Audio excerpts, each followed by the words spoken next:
Mirëmbrëma Arlind, dhe cilat janë të rejat nga kjo mbledhje e Komisionit Qendror të Zgjedhjeve?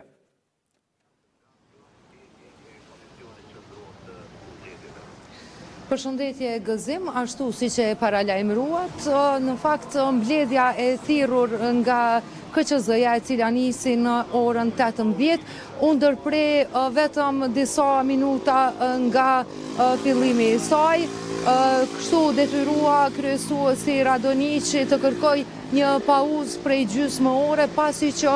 mes antarëve të KQZ-s pati mos pajtime në pikën e cila do të diskutohej gjatë mbledhjes. Në fakt, ishin dy opsionet, ajo në rast të vonimit të dërgimit të fletvotimeve fizike të votuesve të regjistruar jashtë Kosovës, e që si mundësi rezervë, nëse mund të them kështu, të jetë ajo e shkarkimit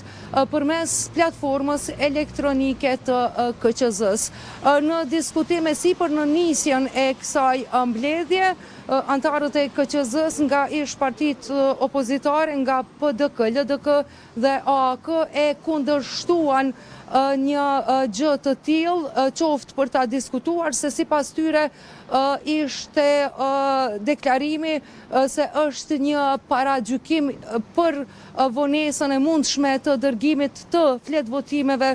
fizike jashtë Kosovës. Kështu që mbledhja u ndërprej për gjysmë ore dhe pastaj, pas rikthimit të saj, kryesuesi Radoniqi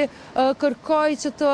votohet nga antarët e KQZ-s agjenda për mbledhjen tutje dhe me 6 vota filloi të diskutohet pastaj lidhur me çështjen e shortit, ku u vendos një zëri që të mbahet gjatë ditës së nesërme në orën 14. Këto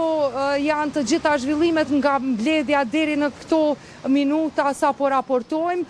por ne sa po dolëm jashtë, mbledhja e KQZ-s po vazhdon për të parë tutje se çfarë do të vendoset për çështjen e mundësisë së shkarkimit të fletvotimeve për platformën elektronike apo nga platforma elektronike e KQZ-s, e cila deri më tani u kundërshtua nga antarët e partive të tjera. Sigurisht ne do t'ju mbajmë të informuar se çfarë do të vendoset tutje në mbledhjen e KQZ-s. Falenderoj për këto informacione, Arlinda.